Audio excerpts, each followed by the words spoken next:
냉동창고 정리 좀 도와줘. 네, 알겠습니다.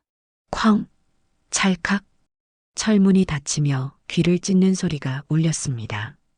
그리고 자물쇠가 채워졌습니다. 뭐죠? 잠갔습니까? 문 열어주세요. 서윤의 절규가 냉동창고에 메아리 쳤어요. 허, 잘난 척 좀 하더니 꼴 좋네. 이거 규정 위반입니다. 지금 열어주세요, 중사님. 규정? 내가 뭔데 규정을 떠들어? 그렇게 잘났으면 여기서 한번 버텨봐. 제발 열어주세요. 사람이 갇혔다고요. 차가운 냉기가 뼛속까지 파고들었습니다. 영하 18도의 절망 속 밖에서는 조롱 섞인 웃음소리만 메아리 쳤어요. 그러나 그들은 끝내 몰랐습니다. 냉동창고를 향해 다가오는 발걸음, 그 주인은 바로 현역 쓰리스타 군단장, 그녀의 아버지였습니다. 구독과 좋아요는 무료입니다. 그리고 어느 지역에서 듣고 계신지 댓글로 남겨주시면 감사하겠습니다. 지금 바로 군대가 감추려 한 그날의 악몽이 시작됩니다. 7월의 무더위가 기승을 부리는 한여름 육군 제7군단 본부부대의 식당은 그야말로 찜통이었습니다. 천장에 낡은 환풍기가 돌아가고 있었지만 조리실에서 뿜어져 나오는 뜨거운 열기를 감당하기엔 역부족이었어요. 점심 준비로 바쁜 조리실에서는 10여 명의 조리원들이 땀을 비오듯 흘리며 거대한 솥들 앞에서 분주히 움직이고 있었습니다. 온도가 섭씨 36도를 넘어섰다니까요. 이런 날씨에 어떻게 요리를 하라는 거예요?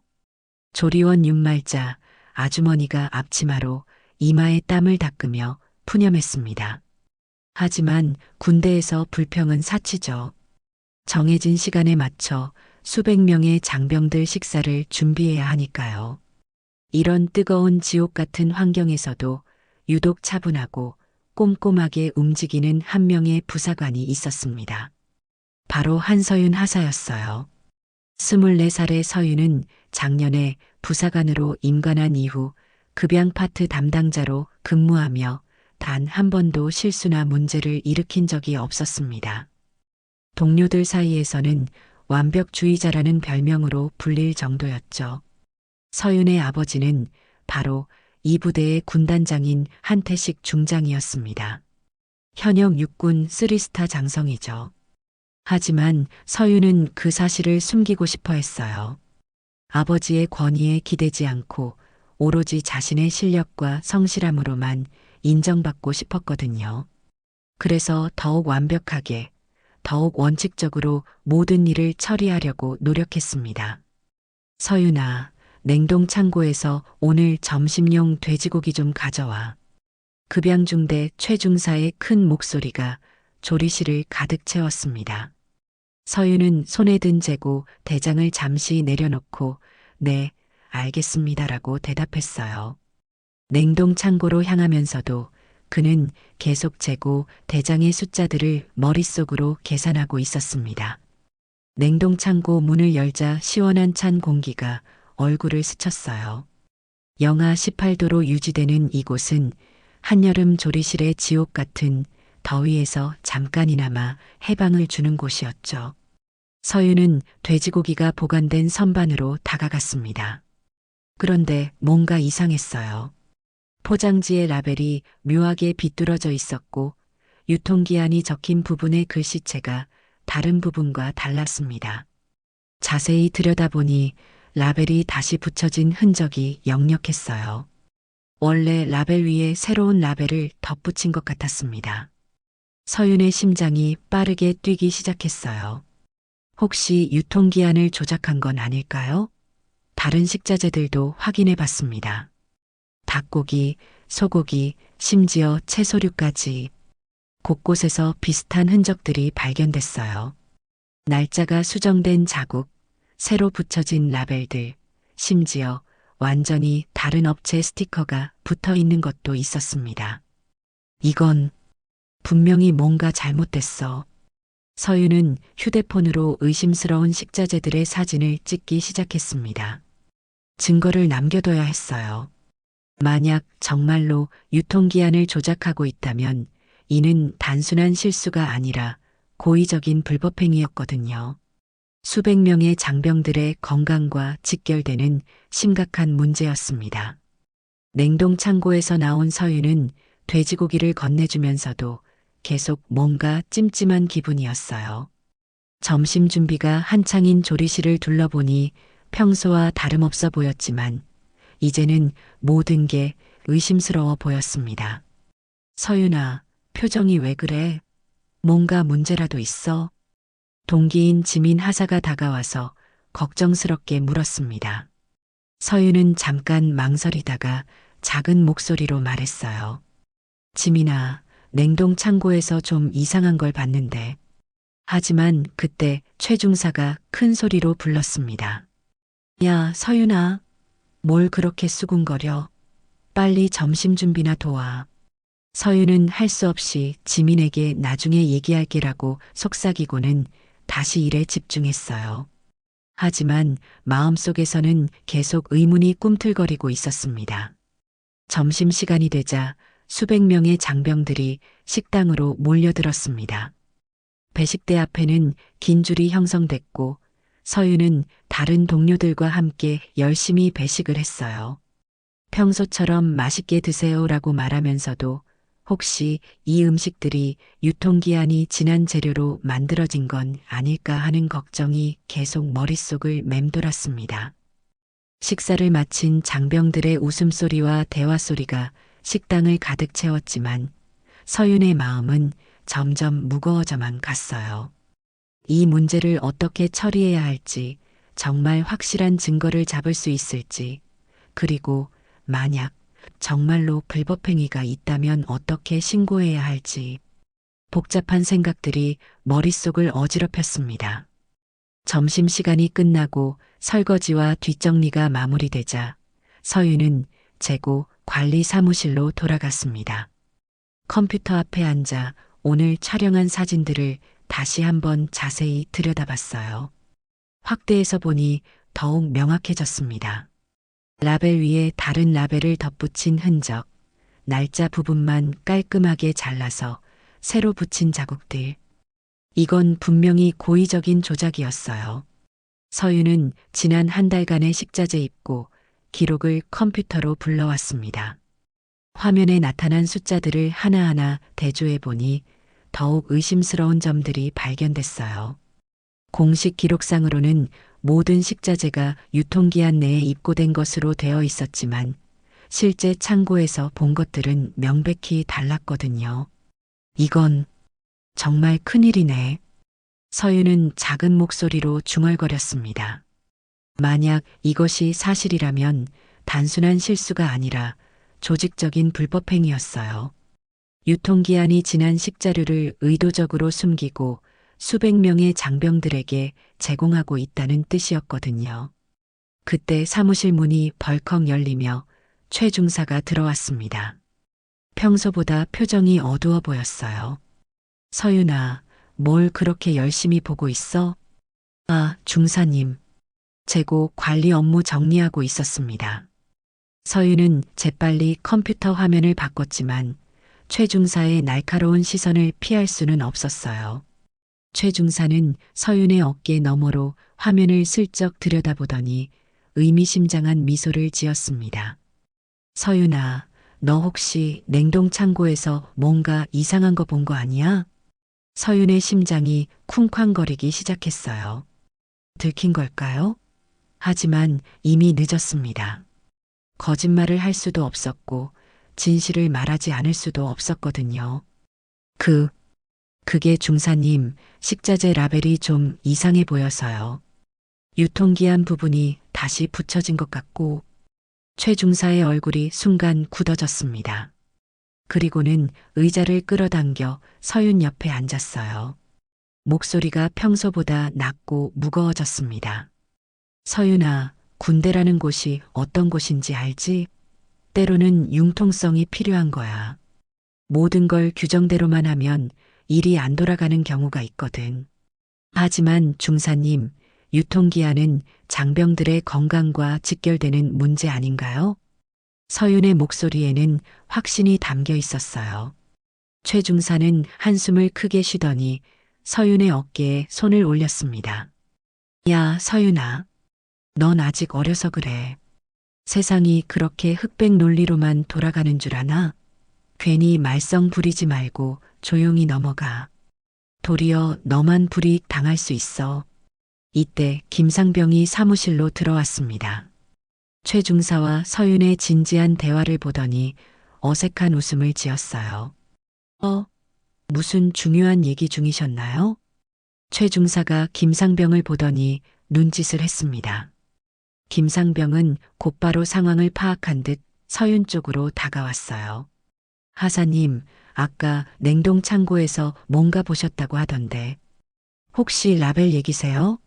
아, 그거 별거 아니에요. 업체에서 실수로 라벨을 잘못 붙여서 다시 붙인 거거든요. 가끔 있는 일이에요. 하지만 여러 업체 제품에서 똑같은 현상이 나타나는 건 이상하지 않나요? 서윤은 포기하지 않았습니다. 최 중사와 김상병이 서로 눈을 마주쳤어요. 뭔가 은밀한 신호를 주고받는 것 같았습니다. 서윤아, 넌 아직 경험이 부족해서 그래. 군대에서는 때로 이런 일들이 있을 수 있어. 중요한 건 큰 그림을 보는 거야. 작은 것에 너무 매달리면 전체적인 업무에 지장이 생길 수 있거든. 최 중사의 말에는 분명한 경고의 뉘앙스가 담겨 있었어요. 서윤은 점점 더 확신하게 됐습니다. 이들이 뭔가를 숨기고 있다는 것을요. 중사님, 저는 규정대로 처리하고 싶습니다. 이런 문제는 반드시 보고되어야 하는 사항 아닌가요? 김상병이 갑자기 웃음을 터뜨렸습니다. 하사님, 정말 원칙적이시네요. 하지만 때로는 현실적으로 생각해야 할 때도 있어요. 이런 거 하나하나 다 보고하고 문제 제기하면 부대 전체가 감사받고 난리 날 텐데. 그럼 우리도 다 피해보는 거 아니에요? 최 중사가 고개를 끄덕이며 맞장구 쳤어요. 맞아. 서윤아, 내가 진짜 부대와 동료들을 생각한다면 이런 사소한 일로 파장을 만들지 마. 오히려 조용히 넘어가는 게 모두를 위한 일이야. 특히 너 같은 신참이 괜히 나섰다가 찍히기라도 하면 앞으로 군 생활 어떻게 할 거야? 하지만 서윤은 흔들리지 않았습니다. 올바른 것과 그른 것에 대한 확고한 신념이 있었거든요. 죄송하지만 중사님, 저는 기록을 남기겠습니다. 이 문제는 반드시 상급 부대에 보고되어야 합니다. 사무실에 갑자기 차가운 침묵이 흘렀어요. 최 중사와 김상병의 표정이 동시에 굳어졌습니다. 최 중사가 천천히 일어나더니 서윤을 내려다봤어요. 서윤아, 정말로 그럴 거야? 한 번 더 생각해봐. 내가 이런 식으로 나오면 앞으로 이 부대에서 근무하기 어려워질 수도 있어. 서윤은 두 주먹을 꽉 쥐었습니다. 협박이었어요. 하지만 물러설 수 없었습니다. 수백 명의 동료 장병들의 건강이 걸린 문제였거든요. 중사님, 저는 제 신념대로 하겠습니다. 그 순간 사무실의 분위기가 완전히 바뀌었어요. 최 중사와 김상병의 눈빛에서 더 이상 동료애는 찾아볼 수 없었습니다. 차가운 적이만이 흘러나왔죠. 오후 5시 퇴근 시간이 다가오고 있었습니다. 서윤은 하루 종일 마음이 무거웠어요. 최 중사와 김상병과의 대화 이후 사무실 분위기가 눈에 띄게 차가워졌거든요. 다른 동료들도 뭔가 눈치를 채고 있는 것 같았고 서윤을 보는 시선들이 예전 같지 않았습니다. 서윤아, 잠깐. 마침내 최 중사가 서윤을 불렀어요. 목소리가 평소보다 더 무겁고 차갑게 들렸습니다. 서윤은 가슴이 두근거렸지만 태연하게 다가갔어요. 네, 중사님. 창고 정리 좀 도와줘. 내일 새로 들어올 식자재 자리 만들어야 하거든. 서윤은 고개를 끄덕였습니다. 평소 같았으면 별거 아닌 업무 지시였지만 오늘은 왠지 뭔가 석연치 않은 기분이 들었어요. 하지만 거부할 이유도 없었고 부사관으로서 상급자의 지시를 따르는 것은 당연한 일이었죠. 알겠습니다. 어느 창고인가요? 냉동 창고야. 거기 정리가 제일 시급해. 최 중사의 말에 김상병도 함께 움직였습니다. 세 사람은 조리실을 지나 냉동 창고로 향했어요. 평소 같았으면 여러 명이 함께 움직이는 일이었지만 오늘은 유독 다른 동료들의 모습이 보이지 않았습니다. 냉동 창고 앞에 도착하자 최 중사가 무거운 철문을 열었어요. 영하 18도에 찬 공기가 얼굴을 때렸습니다. 서윤은 자연스럽게 창고 안으로 들어갔어요. 아침에 의심스러운 식자재들을 발견했던 바로 그곳이었죠. 서윤아, 저 안쪽 선반 정리부터 해줘. 오래된 것들 앞으로 빼내고. 서윤은 네 하고 대답하며 창고 깊숙한 곳으로 걸어갔습니다. 냉동 창고는 생각보다 넓었어요. 천장이 높고 여러 개의 선반이 복잡하게 배치되어 있었죠. 서윤이 가장 안쪽에 있는 선반에 손을 뻗어 식자재 박스를 옮기기 시작했을 때였습니다. 쾅! 갑자기 뒤에서 큰 소리가 났어요. 서윤이 뒤돌아보니 냉동창고 철문이 닫혀 있었습니다. 처음에는 바람에 저절로 닫힌 줄 알았어요. 중사님? 김상병님? 서윤은 큰 소리로 불렀지만 대답이 없었습니다. 이상한 기분에 철문 쪽으로 달려갔어요. 문 손잡이를 돌려봤지만 꿈쩍도 하지 않았습니다. 이상하네. 서윤은 더 힘을 줘서 손잡이를 돌려봤지만 여전히 열리지 않았어요. 그때 문 밖에서 무언가 금속 소리가 들렸습니다. 찰칵, 찰칵. 마치 자물쇠를 채우는 소리 같았어요. 중사님, 중사님. 서윤은 철문을 주먹으로 두드리며 큰 소리로 외쳤습니다. 하지만 돌아오는 것은 자신의 목소리만 메아리쳐 울릴 뿐이었어요. 점점 상황이 심각하다는 것을 깨닫기 시작했습니다. 그때 문 밖에서 희미하게 웃음소리가 들려왔어요. 두세 명이 웃고 있는 것 같았습니다. 야, 이제 좀 정신이 들까? 최 중사의 목소리였어요. 서윤의 온몸에 소름이 돋았습니다. 뭘 그렇게 잘난 체하고 나댄다고 그러더니 이제 어디 한번 버텨보라고. 김상병의 목소리도 들렸어요. 조롱하는 투였습니다. 중사님, 김상병님, 농담은 그만하시고 문 좀 열어주세요.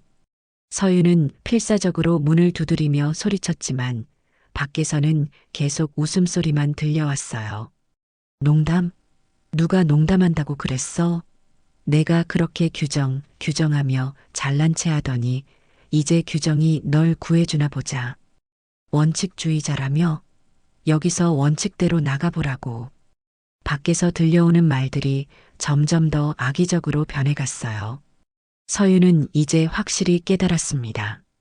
이건 단순한 장난이 아니라 의도적인 감금이었어요. 이건 범죄 행위입니다. 당장 문을 열어주세요. 하지만 밖에서는 점점 조용해져 갔어요.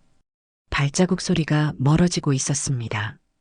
그들이 서윤을 냉동 창고에 버려두고 떠나고 있는 것이었죠. 서윤은 공포에 휩싸였습니다. 영하 18도의 냉동 창고에 갇힌 상황. 이대로 있으면 저체온증으로 위험해질 수도 있었어요. 손발이 벌써 차가워지기 시작했습니다. 도와주세요. 누구 없어요. 서윤은 목이 터져라 소리쳤지만 냉동 창고의 두꺼운 벽과 철문이 소리를 차단하고 있었어요. 설상가상으로 퇴근 시간이라 조리실에는 아무도 없었습니다. 평소 같았으면 조리원 윤말자, 아주머니나 다른 동료들이 남아 있었을 텐데 오늘은 왜인지 모두 일찍 퇴근한 것 같았어요. 서윤은 창고 안을 둘러봤습니다. 비상벨이나 내부에서 열 수 있는 장치가 있을까 봤지만 아무것도 보이지 않았어요. 냉동 창고는 밖에서만 열고 닫을 수 있게 설계되어 있었습니다. 시간이 지날수록 추위가 뼛속까지 파고들었어요. 군복을 입고 있었지만 영하 18도의 냉기를 막기에는 턱없이 부족했습니다. 특히 손끝과 발끝이 감각을 잃어가고 있었어요. 이러다가 정말 큰일 나겠어. 서윤은 몸을 계속 움직이며 체온을 유지하려고 노력했습니다. 제자리에서 뛰기도 하고 손을 비비기도 했지만 추위는 계속 더해만 갔어요. 그때 문득 핸드폰이 생각났습니다. 주머니에서 핸드폰을 꺼냈지만 냉동창고 안에서는 신호가 잡히지 않았어요. 두꺼운 벽 때문에 전파가 차단된 것이었습니다. 제발 누군가 나를 찾아주기를. 서윤은 간절히 기도했습니다. 하지만 시간은 계속 흘러가고 추위는 점점 더 심해져만 갔어요. 이제 정말로 생존의 문제가 되었습니다. 오후 6시, 평소 같았으면 모든 급양 담당자들이 퇴근했을 시간이었습니다. 하지만 동기인 지민 하사는 생활관으로 돌아가는 길에 뭔가 이상한 기분이 들었어요. 서윤이 나중에 얘기할게라고 했던 말이 계속 머릿속에 맴돌고 있었거든요. 지민은 발걸음을 멈추고 다시 식당 쪽으로 돌아갔습니다. 혹시 서윤이 아직 일을 하고 있을지도 모르니까요. 조리실에 들어가 보니 대부분의 불이 꺼져 있었고 아무도 보이지 않았어요. 서윤아, 아직 있어? 지민이 큰 소리로 불렀지만 대답이 없었습니다. 이상했어요. 평소 서윤은 퇴근할 때 항상 지민에게 인사를 하고 갔거든요. 그때 조리원 윤말자 아주머니가 개인 물건을 챙기려고 조리실로 돌아왔어요. 어머, 지민아, 왜 아직 안 들어가? 아, 아주머니. 혹시 서윤 하사 봤어요? 아직 안 들어간 것 같은데. 윤말자 아주머니는 고개를 갸우뚱했습니다. 서윤이? 아까 최 중사하고 김상병이랑 같이 어디 가는 걸 봤는데 창고 쪽으로 가더라. 지민의 마음에 뭔가 불안한 기분이 스쳤어요. 서윤이 아침부터 뭔가 심각한 표정이었던 게 생각났거든요. 언제 봤어요? 1시간 전쯤? 그런데 그 뒤로는 못 봤네. 윤말자 아주머니의 말을 듣고 지민은 창고 쪽으로 발걸음을 옮겼습니다. 뭔가 찜찜한 기분이 들었어요.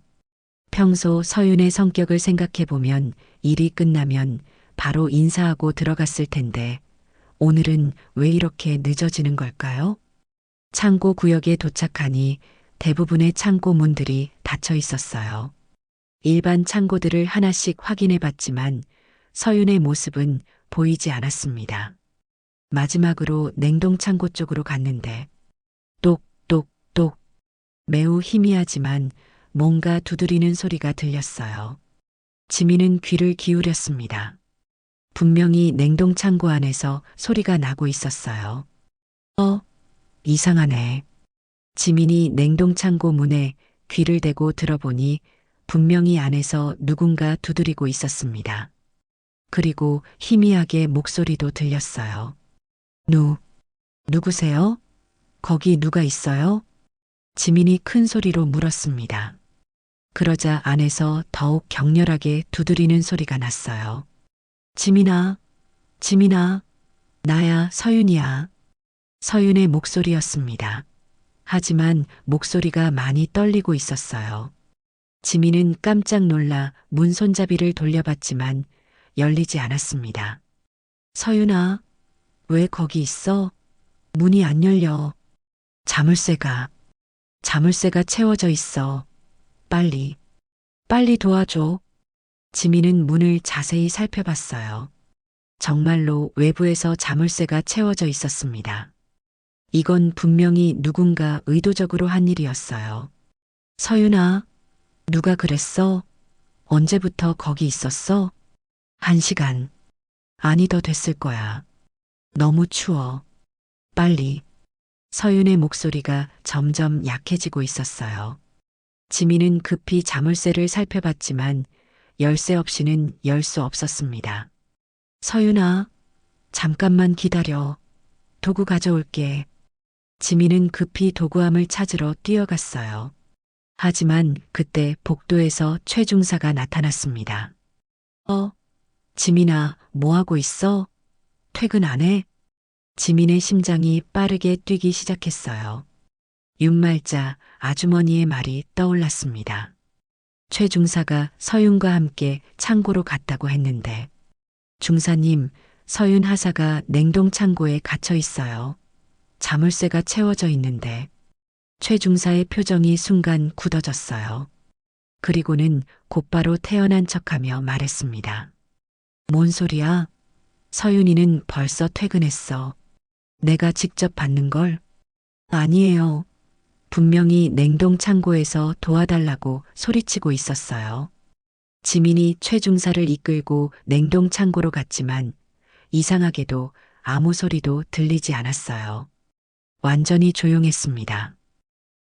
아무도 없잖아. 내가 잘못 들은 거야. 최 중사는 태연하게 말했지만 지민은 확신했어요. 분명히 서윤의 목소리였거든요. 중사님, 자물쇠를 열어서 확인해 봐요. 야, 지민아. 괜한 일로 난리치지 마. 서윤이는 벌써 들어갔어. 너도 빨리 생활관 가.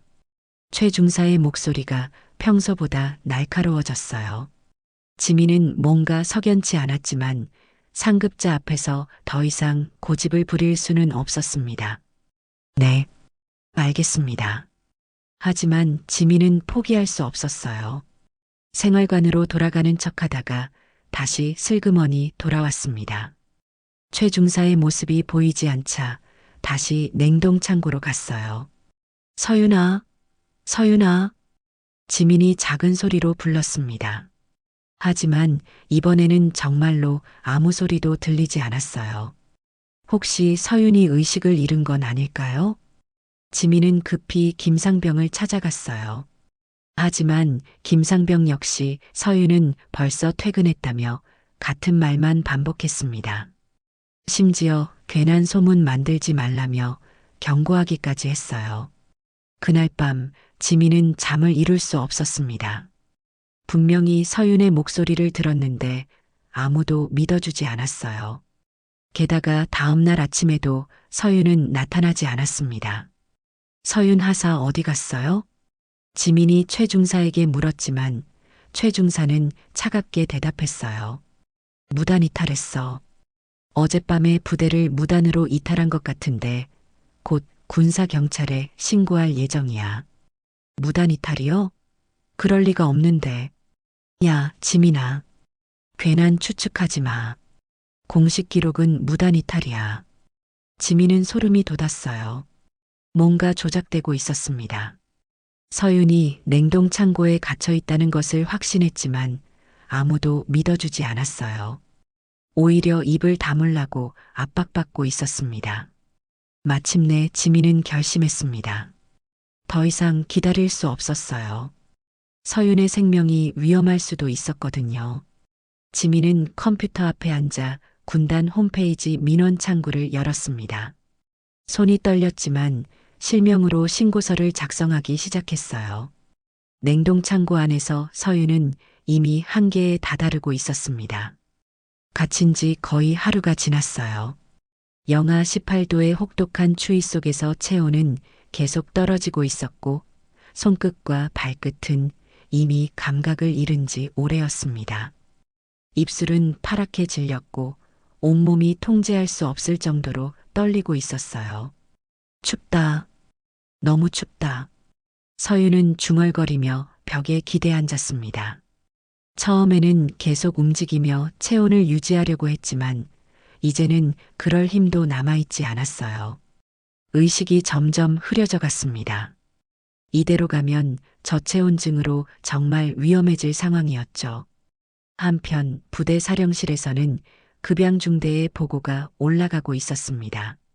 최 중사가 작성한 공식 보고서에는 한서윤 하사 어젯밤 개인 사정으로 무단 이탈, 현재 행방불명이라고 적혀 있었어요. 완전히 조작된 내용이었습니다. 서윤이가 무단 이탈을 할 리가 없는데 지민 하사는 여전히 확신하고 있었지만 아무도 그의 말을 들어주지 않았어요. 오히려 괜한 소문 퍼뜨리지 말라며 압박만 받고 있었습니다. 급양중대 전체가 입을 맞춰 서윤의 무단 이탈설을 뒷받침하고 있었어요. 하지만 지민은 포기할 수 없었습니다. 동기의 생명이 위험할 수도 있는 상황에서 가만히 있을 수는 없었거든요. 마침내 지민은 최후의 수단을 선택했어요. 군단 홈페이지의 민원 창구에 실명으로 신고하는 것이었습니다. 지민의 손가락이 키보드 위에서 떨렸어요. 이런 신고를 하면 자신도 불이익을 받을 수 있다는 걸 알고 있었거든요. 하지만 서윤을 구하는 것이 더 중요했습니다. 제목 긴급 마이너스 동료 부사관 실종 신고 및 불법 감금 의혹. 지민은 신중하게 글을 작성하기 시작했어요. 서윤이 냉동 창고에서 도움을 요청하는 소리를 들었던 것, 자물쇠가 채워져 있었던 것, 그리고 상급자들이 무단 이탈로 조작하려고 하는 것까지 모든 상황을 자세히 기록했습니다. 신고인 지민 하사 실명. 지민은 마지막으로 자신의 실명과 부대명을 적었어요. 이제 되돌릴 수 없었습니다. 마우스 커서가 제출 버튼 위에서 잠시 머뭇거렸지만 곧 단호하게 클릭했어요. 그 시각 육군 제7군단 군단장 집무실에서는 한태식 중장이 외부 회의를 마치고 돌아오는 중이었습니다. 평소 같았으면 집무실로 바로 돌아갔을 텐데 오늘은 왠지 마음이 무거웠어요. 딸 서윤 생각이 계속 났거든요. 서윤이 군에 입대할 때부터 한태식 중장은 복잡한 심정이었습니다. 딸이 자신의 권위에 기대지 않고 스스로 인정받고 싶어 한다는 걸 알고 있었거든요. 그래서 더욱 조심스럽게 거리를 두고 지켜봤어요. 하지만 아버지로서의 걱정은 어쩔 수 없었습니다. 군단장님, 민원 한 건이 접수됐습니다. 비서관이 태블릿을 들고 들어왔어요. 한태식 중장은 평소 같았으면 나중에 보겠다고 했을 텐데 오늘은 왠지 바로 받아들였습니다. 민원 내용을 읽어가던 한태식 중장의 얼굴이 점점 굳어갔어요. 한서윤 하사라는 이름이 눈에 들어왔거든요. 딸의 이름이었습니다. 뭐라고? 한태식 중장은 민원 내용을 다시 천천히 읽어봤어요. 냉동 창고에 갇혀 있다는 내용, 자물쇠가 채워져 있었다는 증언, 그리고 무단 이탈로 조작되고 있다는 의혹까지. 읽어갈수록 분노가 치솟았습니다. 지금 즉시 급양중대 현황 보고 올려. 한태식 중장의 큰 목소리가 집무실에 울려 퍼졌어요. 비서관은 급히 급양중대에 연락했습니다. 얼마 지나지 않아 최 중사가 작성한 보고서가 올라왔어요. 한서윤 하사 무단 이탈. 개인 사정으로 인한 행방불명. 한태식 중장은 보고서를 읽으며 이를 악물었어요. 민원 내용과 공식 보고서가 완전히 다른 상황이었습니다. 뭔가 은폐되고 있다는 것이 명백했어요. 헬기 준비해. 지금 즉시. 군단장님, 어디로 가시는 겁니까? 본부 부대다. 그리고 군사경찰대와 감사반도 같이 움직이게 해. 한태식 중장의 지시는 신속했어요. 이건 단순히 딸을 걱정하는 아버지의 마음이 아니었습니다. 군단장으로서 부하 장병의 생명이 위험에 처해 있을 가능성을 간과할 수 없었거든요. 헬기가 이륙하며 본부 부대를 향해 날아갔어요.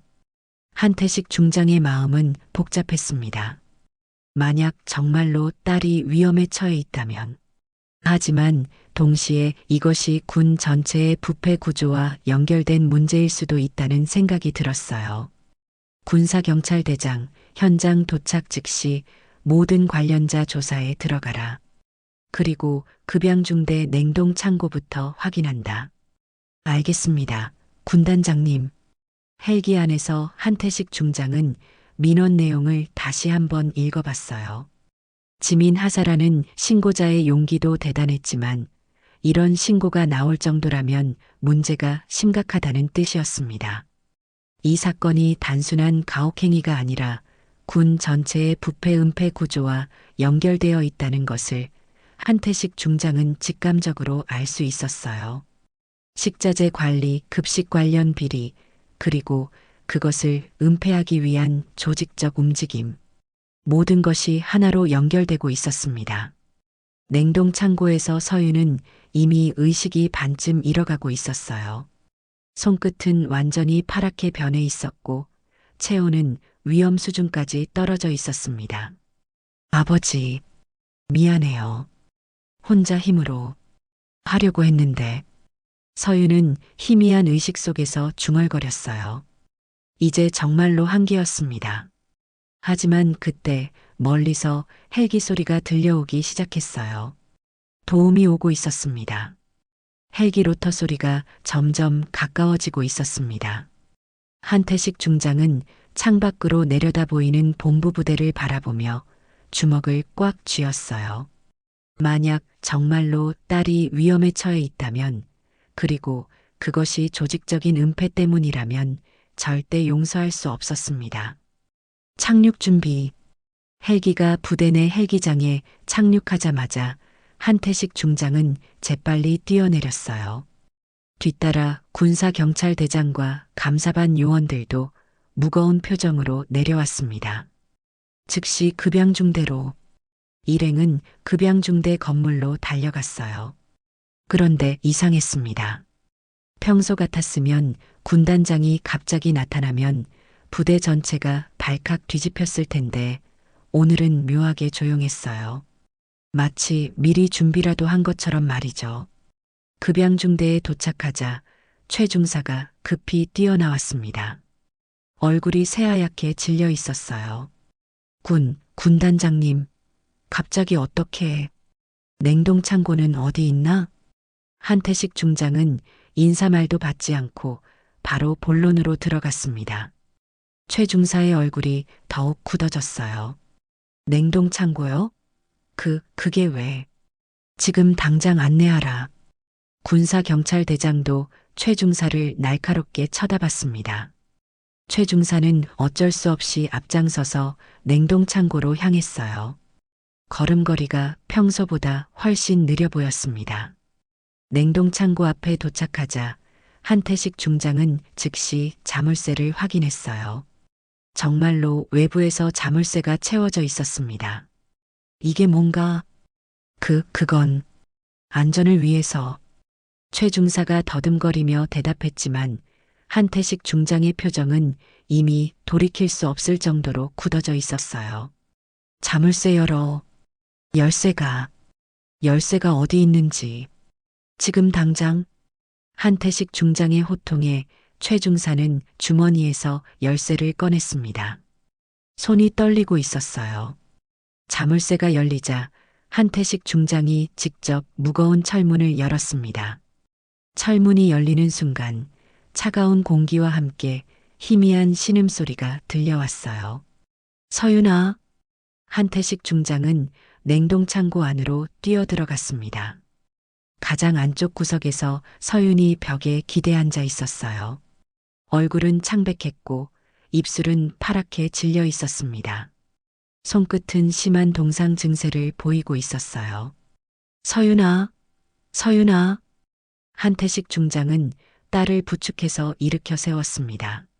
서윤은 의식이 희미한 상태였지만 아버지의 목소리를 알아듣는 것 같았어요. 아버지. 괜찮다. 이제 괜찮아. 의무대 불러. 군사경찰대장이 즉시 무전기로 의무대에 연락했어요. 서윤은 탈진 상태였지만 의식은 있었습니다. 아버지, 저는 아버지 힘이 아니라 규정으로 싸우고 싶었어요. 서윤의 약한 목소리에 한태식 중장의 가슴이 먹먹해졌어요. 이런 위험한 상황에서도 딸은 자신의 신념을 지키려고 했던 것입니다. 알고 있어. 넌 정말 용감한 군인이야. 의무병들이 들것을 가지고 도착했어요. 서윤을 응급 처치하며 의무대로 옮겼습니다. 다행히 생명에는 지장이 없었지만 심한 저체온증과 동상으로 치료가 필요한 상태였어요. 서윤이 의무대로 옮겨진 후 한태식 중장은 냉동 창고를 자세히 살펴봤습니다. 그리고 서윤이 촬영해둔 사진들이 담긴 휴대폰을 발견했어요. 이게 뭔가? 사진들을 확인해 보니 식자재 라벨 조작의 명백한 증거들이었습니다. 유통기한 변조, 라벨 교체, 심지어 완전히 다른 업체 제품을 섞어둔 것까지 조직적인 식자재 비리의 증거들이 고스란히 담겨 있었어요. 감사반장, 이것 좀 봐. 감사반장이 사진들을 확인하더니 표정이 심각해졌습니다. 이건 단순한 가혹행위가 아니네요. 조직적인 급식 비리 은폐 사건입니다. 한태식 중장은 최 중사를 불렀어요. 최 중사는 이미 사태가 걷잡을 수 없이 커진 것을 깨닫고 있었습니다. 최 중사, 설명해봐라. 그건 최 중사는 더 이상 변명할 수 없었어요. 증거가 너무 명확했거든요. 그때 김상병도 끌려왔습니다. 지민 하사가 증인으로 불려와 정확한 상황을 증언했어요. 저는 분명히 서윤 하사가 냉동 창고에서 도움을 요청하는 소리를 들었습니다. 하지만 최 중사와 김상병이 무단 이탈이라고 조작하려고 했어요. 지민의 증언과 휴대폰 속 증거 사진들이 모든 것을 말해주고 있었습니다. 이건 단순히 서윤을 괴롭히려는 가혹행위가 아니었어요. 급식 비리를 발견한 서윤을 입막음하기 위한 조직적인 범죄였습니다. 한태식 중장은 분노를 억누르며 말했어요. 이건 개인적인 문제가 아니다. 군 규정과 법 절차에 따라 엄중하게 처리할 것이다. 아버지로서의 분노보다는 군단장으로서의 책임감이 앞섰습니다. 이런 일이 다시는 일어나지 않도록 해야 했어요. 군사경찰대장, 관련자 전원 체포하고 조사에 들어가라. 그리고 급양중대 전체 감사를 실시한다. 알겠습니다. 최 중사와 김상병은 군사경찰에게 연행되었어요. 더 이상 변명이나 은폐는 통하지 않았습니다. 한태식 중장은 의무대로 향하면서 생각했어요. 딸 서윤이 보여준 용기와 신념, 그리고 지민 하사의 동료애. 이런 올바른 군인 정신이야말로 군대의 진정한 가치라는 것을 새삼 깨달았습니다. 군에서 먹는 건 생명이다. 그 생명을 가지고 장난친 대가를 톡톡히 치르게 될 것이다. 한태식 중장의 차가운 목소리가 부대 전체에 울려 퍼졌어요. 의무대에서 응급 치료를 받은 서윤은 다행히 생명에는 지장이 없었지만 심각한 저체온증과 손발 동상으로 며칠간 치료가 필요한 상태였습니다. 한태식 중장은 딸의 침상 옆에서 복잡한 심정으로 지켜보고 있었어요. 아버지, 저는 정말로 규정대로 하고 싶었어요. 아버지 권위에 기대지 않고. 알고 있다. 내 신념이 옳았어. 그리고 이제 그 규정이 널 지켜줄 거야. 한태식 중장의 말에는 딸에 대한 자랑스러움이 담겨 있었어요. 동시에 군단장으로서 이 사건을 철저히 조사하겠다는 의지도 확고했습니다. 한편 군사경찰 조사실에서는 본격적인 수사가 시작되었습니다. 최 중사와 김상병은 별도의 조사실에서 각각 조사를 받고 있었어요. 최 중사, 한서윤 하사를 냉동 창고에 감금한 이유가 뭔가? 군사경찰 수사관의 날카로운 질문에 최 중사는 한참을 침묵하고 있었습니다. 하지만 이미 모든 증거가 드러난 상황에서 부인할 수는 없었어요. 그건 서윤 하사가 식자재 라벨 조작을 발견했기 때문 아닌가? 수사관이 서윤의 휴대폰에서 발견된 사진들을 보여주자 최 중사의 얼굴이 새하얗게 변했습니다. 이 사진들이 뭔지 설명해봐라. 라벨이 조작된 식자재들, 유통기한이 변경된 제품들. 이게 우연의 일치라고 생각하나? 최 중사는 더 이상 버틸 수 없었어요. 결국 입을 열기 시작했습니다. 급식업체에서 유통기한이 임박한 제품들을 싸게 넘겨받았습니다. 그리고 라벨을 교체해서 사용했고 그 차액은 어디로 갔나? 일부는 개인적으로. 최 중사의 자백이 이어지자 사건의 전모가 드러나기 시작했습니다. 단순한 가혹행위가 아니라 조직적인 급식 비리 사건이었던 것이죠. 다른 조사실에서 김상병도 비슷한 자백을 하고 있었어요. 서윤 하사가 계속 문제 제기를 하려고 해서 중사님이 조용히 시키라고, 그래서 냉동 창고에 가뒀다는 말인가? 처음엔 겁만 주려고 했는데 시간이 너무 오래. 김상병의 목소리는 점점 작아졌습니다. 자신들이 얼마나 끔찍한 일을 저질렀는지 깨닫기 시작했거든요. 조사가 진행될수록 더욱 충격적인 사실들이 드러났습니다. 수사관들이 최 중사의 휴대폰을 분석한 결과 서윤을 협박하는 내용의 녹음 파일이 발견됐어요. 괜히 나섰다가 불이익 당할 수 있다는 협박부터 시작해서 김상병과 주고받은 메시지에는 증거 조작과 무단 이탈 조작 계획까지 상세히 기록되어 있었습니다. 이건 단순 협박이 아니라 조직적인 증거 인멸 시도군. 수사관은 추가 증거들을 확보하며 사건의 심각성을 더욱 실감했어요. 감사반에서도 급양중대 전체에 대한 전면 감사를 실시했습니다. 재고 대장을 정밀 분석한 결과 지난 6개월 동안 조작된 식자재 규모가 상당했다는 것이 밝혀졌어요. 이 정도 규모면 수천만 원의 부정이득을 취한 것으로 보입니다. 감사반장이 한태식 중장에게 중간 보고를 올렸어요. 계속 조사를 진행하고 관련된 업체까지 전부 수사해라. 한태식 중장의 지시는 명확했습니다. 이 사건을 뿌리까지 뽑아내겠다는 의지였어요. 며칠 후 조사 결과가 종합되었습니다. 최 중사와 김상병의 범죄 사실이 명확히 입증되었어요.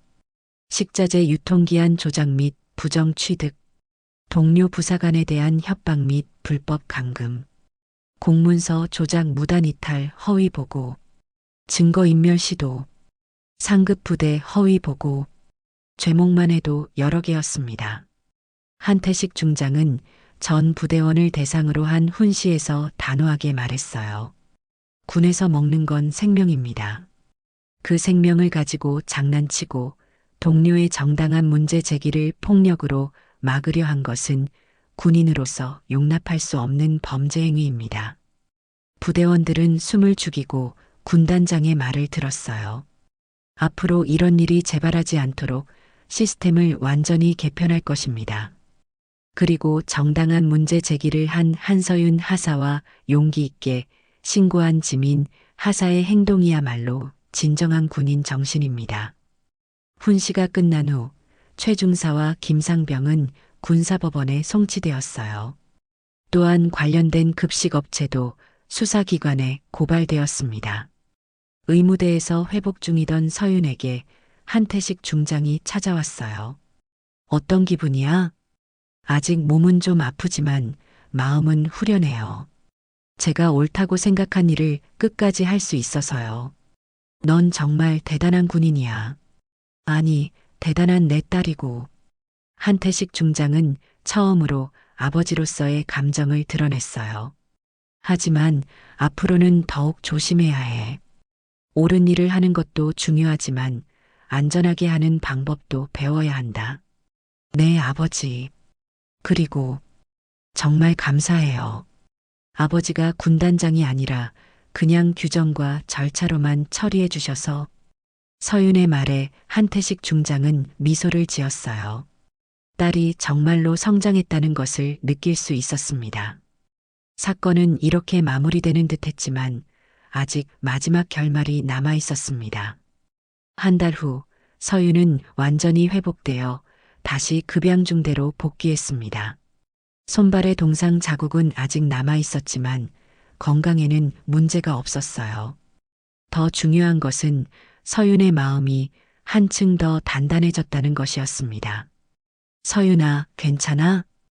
지민 하사가 걱정스럽게 다가왔어요. 함께 이 모든 일을 겪어낸 동기이자 은인이었죠. 괜찮아. 오히려 더 확신이 생겼어. 규정은 정말로 생명을 지킨다는 걸 몸소 체험했으니까. 서윤의 목소리에는 이전과는 다른 깊이가 담겨 있었어요. 고난을 통해 얻은 진정한 신념이었습니다. 급양중대는 완전히 새로워졌어요. 최 중사와 김상병이 군사법원에서 중형을 선고받고 전역 조치된 후 새로운 중대장과 부사관들이 배치되었습니다. 무엇보다 식자재 관리 시스템이 완전히 개편되었어요. 이제 모든 식자재 입고와 출고가 자동으로 기록됩니다. 조작이 불가능하도록 블록체인 기반 시스템을 도입했어요. 새로 부임한 급양중 대장이 설명했습니다. 한태식 중장이 직접 지시한 개선 조치였어요. 앞으로는 이런 비리가 원천적으로 불가능하도록 시스템을 구축한 것이죠. 냉동 창고도 완전히 개선되었습니다. 내부에서도 문을 열 수 있는 비상장치가 설치되었고 비상벨과 내부 통신 시설도 갖춰졌어요. 무엇보다 자동온도 기록 장치가 설치되어서 누군가 오래 갇혀 있으면 자동으로 경보가 울리도록 했습니다. 다신 이런 일이 일어나지 않을 거예요. 서윤은 새로워진 냉동창고 앞에 서서 깊은 감회에 젖었어요. 한 달 전 이곳에서 죽을 뻔했던 기억이 생생했지만 이제는 두렵지 않았습니다. 오히려 자신이 옳은 일을 했다는 자부심이 더 컸어요. 조리원 윤말자 아주머니가 서윤에게 다가왔습니다.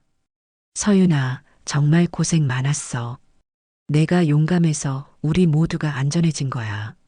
아주머니, 저 혼자 한 게 아니에요. 지민이가 신고해줬고 여러분이 증언해 주셔서 가능한 일이었어요. 서윤은 겸손하게 말했지만 모든 동료들이 서윤의 용기에 감사하고 있다는 것을 알 수 있었어요. 며칠 후 부대 전체 집합이 있었습니다. 한태식 중장이 직접 나와서 이번 사건의 최종 처리 결과를 발표하는 자리였어요. 지난 한 달간의 조사 결과 급식 비리와 관련된 모든 사건이 마무리되었습니다. 최 중사는 징역 3년, 김상병은 징역 2년을 선고받고 부정하게 취득한 금액의 3배를 배상하도록 했습니다. 부대원들 사이에서 작은 술렁임이 일었어요. 또한 관련 업체들도 모두 고발되어 수사가 진행 중입니다. 앞으로 우리 부대와는 영구히 거래가 중단됩니다. 한태식 중장은 계속해서 말했어요. 이번 사건은 한 명의 용감한 부사관의 정의로운 문제 제기로 시작되어 동료의 용기 있는 신고로 해결될 수 있었습니다. 한서윤 하사와 지민 하사에게 감사의 박수를 보내주십시오. 부대원들의 뜨거운 박수가 터져나왔어요. 서윤과 지민은 서로 눈을 마주치며 미소를 지었습니다. 앞으로 우리 부대의 모든 업무는 투명하고 정직하게 처리될 것입니다. 그리고 정당한 문제 제기를 하는 용기 있는 장병들이 보호받을 수 있도록 시스템을 더욱 강화할 것입니다. 집합이 끝난 후 서윤은 혼자 냉동창고 앞을 지나가고 있었어요. 한 달 전에 악몽 같던 기억들이 스쳐갔지만 이제는 다른 의미로 다가왔습니다. 규정이 날 지켜줬구나. 서윤은 작게 중얼거렸어요. 처음에는 규정대로 문제를 제기했다가 위험에 빠졌지만 결국 그 규정과 절차가 자신을 구해준 것이었습니다. 그때 지민이 다가왔어요.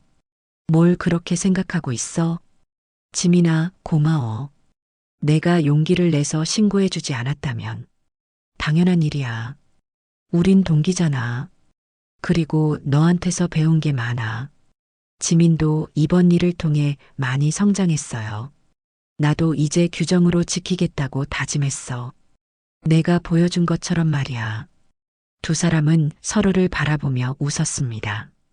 고난을 함께 이겨낸 진정한 동료애였어요. 저녁 무렵 한태식 중장이 서윤을 따로 불렀습니다. 이제 어떤 기분이야? 뿌듯해요, 아버지. 제가 옳다고 생각한 일을 끝까지 해낼 수 있어서요. 그래, 내 자리는 내 힘으로 지켜냈구나. 이제 정말로 아버지 권위와는 상관없는 너만의 위치를 만든 거야.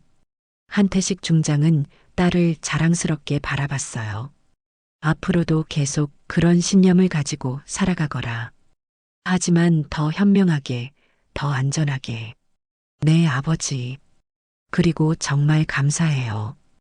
공정하게 처리해 주셔서.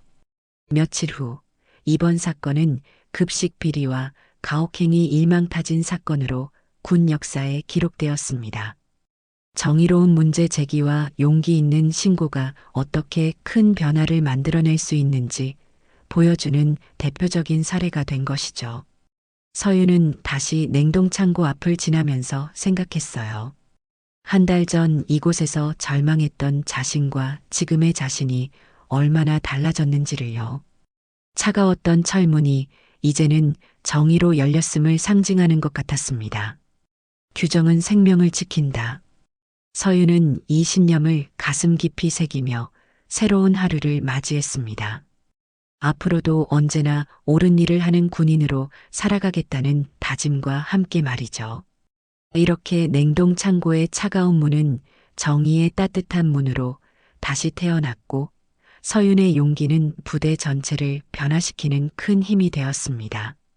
서윤이처럼 젊은 세대가 옳은 신념을 지키려는 모습에서 우리 자녀들을 보는 것 같습니다. 부모인 한태식 중장이 개인 감정보다 원칙을 선택한 것처럼 때로는 사랑하는 일을 위해 엄격함이 필요하다는 걸 배웁니다. 인생의 어려움 속에서도 서로 의지하며 이겨내는 모습이 참 아름답네요. 마음 따뜻해지는 이야기가 좋으셨다면 구독과 좋아요 부탁드립니다.